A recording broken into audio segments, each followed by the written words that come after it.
I honestly think that it's kind of strange that I've been asked to come here. We did an entire episode on my show called Is College Worth It? And so I'm like, what am I doing here? You guys kind of know what I think about it, but I've been paid.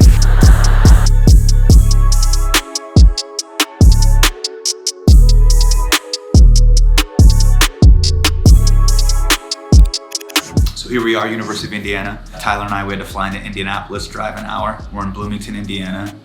I don't have to do stand-up, but I get to do an entire Deep Cuts live, so I hope you enjoy this. So our first question for you, delving into your college experience a little bit more, could you talk us through how you met your wife, Bina, in a little bit more detail for some of the romantics in the audience? Yeah. All right, so I go to UC Davis, and I'm like, Dad, Mom, if I'm gonna go to UC Davis, I am not gonna live at home. I gotta live in the dorms. And then I remember living in the dorms, and everybody met me freshman year, and they're like, wait, you grew up in Davis, and now you're living in the dorms? Why are you here? And I'm like, don't worry about it, I have a scholarship. And they're like, okay, which is a lie. It's a huge lie. I lived in Thoreau Hall. I lived on the third floor, which was the quiet floor. And then on the first floor, Bina lived on the first floor. And I remember one time I was just like studying, and I looked down, and I saw her on the first floor. Bina had this really dope kind of like swag where she was like Gujarati Buffy the Vampire chic. So she would do this thing where she grew up in Kansas, so she wore overalls, like unironically, she would wear overalls, and then she'd wear like a tank top underneath it, but then like a little bit of like skin was showing like this much, where it was like, hey, if there's a photo of this taken and my parents see it, they'll still be cool with it, but like, I'm dangerous. And she was wearing Nike SB Dunks. I was like, yo, there's something about this girl. What's her deal? And then one of my friends was like, oh, that's Bina. And then I'm like, how do I meet her? The end of first quarter, she had this like Christmas party in her dorm. And my friend Faison was like, yo, I'm going to Bina's Christmas party. And I was like, okay, yeah, I'm gonna go with you. And then I met her. But she was dating this other guy. And I fucking hated him. And I was like, damn it, this dude is all up on her. I have no access point. And so yeah, that happened for a couple years, and then they broke up. Now you're and here. I was waiting in the cut. I was waiting. Are you in love? Are you in love with anybody? No, I'm not in love. Actually, this would be the time to say it right now. Nope. This would be the time to talk about a flex. Are you kidding me? This would be such a flex.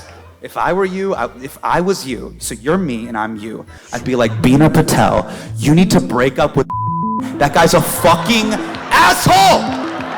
I've been watching you since the first week we moved in. Yellow tank top, green bandana, Nike red dunks. He doesn't notice that about you, I do. I'm a pre-med major, I'm not doing well, I have a C-, I need to pivot hard. I have a lot of things to figure out, but the one thing I do know is how much I love you. If you did that right now, all right, man. You're gonna regret it. So moving on from that question. Yeah. A bit more of a hard-hitting one. Sure. Hopefully this one will be structured Yeah. for you. Obviously, satirists are not meant to convey the news in a traditional way, and you take this a step further by choosing to focus your satire on issues that are personally relevant to you, like you said, the student loan crisis, for example. Right. So how is your topical comedy meant to be received by your audience, and what do you hope to accomplish beyond just informing them of current events in a different way? The things I think about for at least political satire and comedy shows and news-driven comedy shows, we're really in the distillation business. So we take really complex, dense subject matter, we take coffee and we distill it down into comedy espresso. That's really what we did at The Daily Show, it's what we did at Patriot Act. For example, with student loan debt, I was like, hey, why is it that if I'm a student loan borrower, I'm not given the best possible interest rate? Or if I'm a student loan borrower, why does it feel like Navient keeps screwing me over? Why does it feel like, wages are staying stagnant, but the cost of college is going up? Why does it feel like college isn't worth it? Even though I think college is great, and thank you for having me. And then what we would try to do is distill it down into the core fundamental take, which would be a sentence or two that would recap what the point of the episode was. Affirmative action. Affirmative action was one of our first episodes. To recap that episode, is the question we were asking is America a meritocracy? And if it's not, what policies are in place to ameliorate that? And then we would just analyze affirmative action as a topic. Saudi Arabia and the murder of Khashoggi, my take was murder is bad. Amazon, I'm lazier than I am woke, so I need the government to come in and save me from myself. Every single episode can kind of be boiled down into a core question that I was asking myself, or that we were kind of arguing or debating about in that room. And then, of course, make it as funny and palatable as possible. Yeah. Nice. That was really interesting. Moving on. Wait. That so wasn't? That so wasn't? No. Suraj, that was like, you're really bad at lying. I mean, that was horrendous. Is this what you did with Anderson Cooper? No, I wasn't a lectures director. You weren't a part of that? No. Oh, okay. Now, how was it, though? That was a good event, yeah. Really? Okay. Who's better looking? Hasan. Anderson Cooper, what are you talking about? Have you seen that jawline? It can cut bread. Okay, go ahead. Okay. No, but what are you feeling? Don't forget, this is what jazz, man. Don't worry about this. What are you thinking about right now? What are you feeling? Okay. Think about it. Come on, dude. I had to get up at like 4:30 a.m., 6 o'clock. I didn't even kiss my children this morning. By the way, because I have to like leave super early tomorrow, I have to check in I don't even get to sleep here. I have to sleep in Indianapolis. It's another hour and a half after this whole event's over. You guys are gonna go do some ratchet shit, microdose.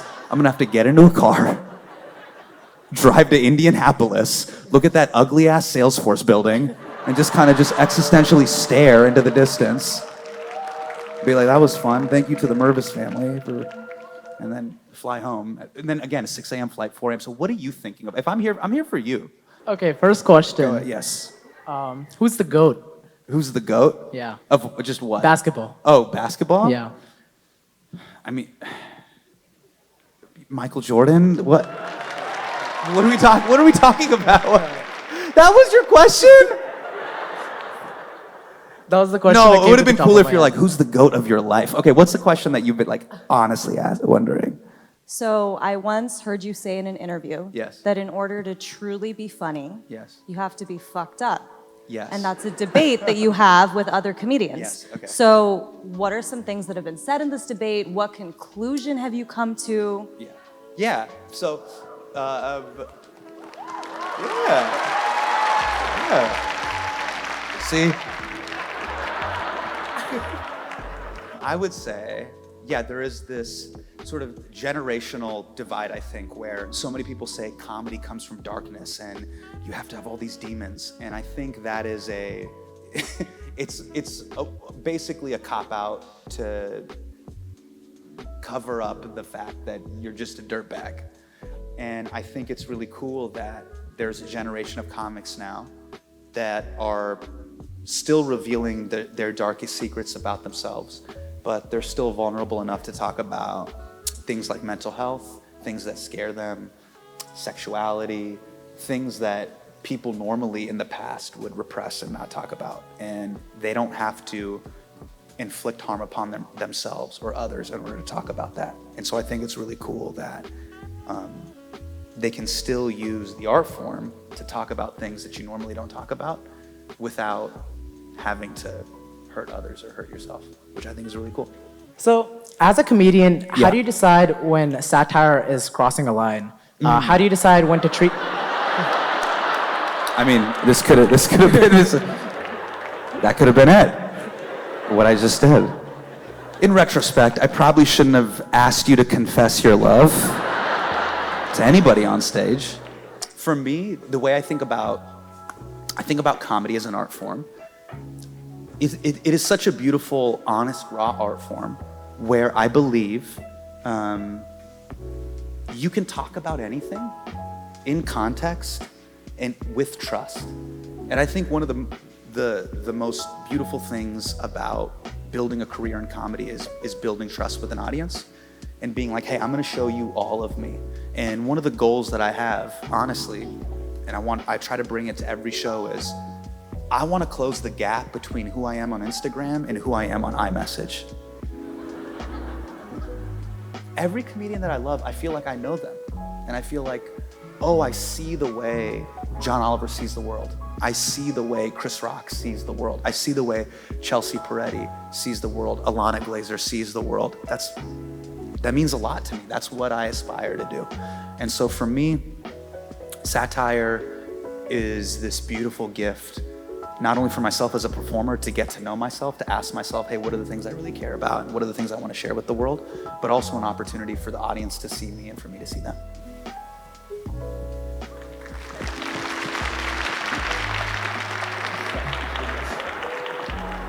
Okay, a little golf clap, okay. Did you have braces as a kid? I did. They look great, man, bro. The teeth, they look great. Thank you. 15 to 16? Mm-hmm. Yeah, same, dude. Same. I see you. That's what it's all about. I see you. Yeah. Yeah, so pivoting from that, Listen, y'all, I'm trying to have a connection. So Hasan, I went to one of your shows in Pittsburgh when I was in high school. Whoa. I know. I brought my parents. They didn't know what was going on. Yeah. They figured it out eventually. By the way, your parents are here tonight, they right? are, yes. Yeah. Arun and Sita Natason are in the audience. Uncle, auntie, I just want to say your daughter is just absolutely incredible. She's super smart, super talented. I would say out of the two hosts that are hosting tonight, your parents aren't here, right? no. No, so out of the two hosts that are here tonight, I would just say one of them's really bringing it. And talk about being prepared, but then also having impromptu questions. Pretty impressive. And I don't know, do you have any siblings? Lakshmi. Lakshmi. And I would say she should be your favorite over Lakshmi. Just my 2 cents. Because there's always a favorite, right? Is Lakshmi the favorite? You're the favorite? I'm studying business, and Lakshmi's studying psychology. So. Oh, okay.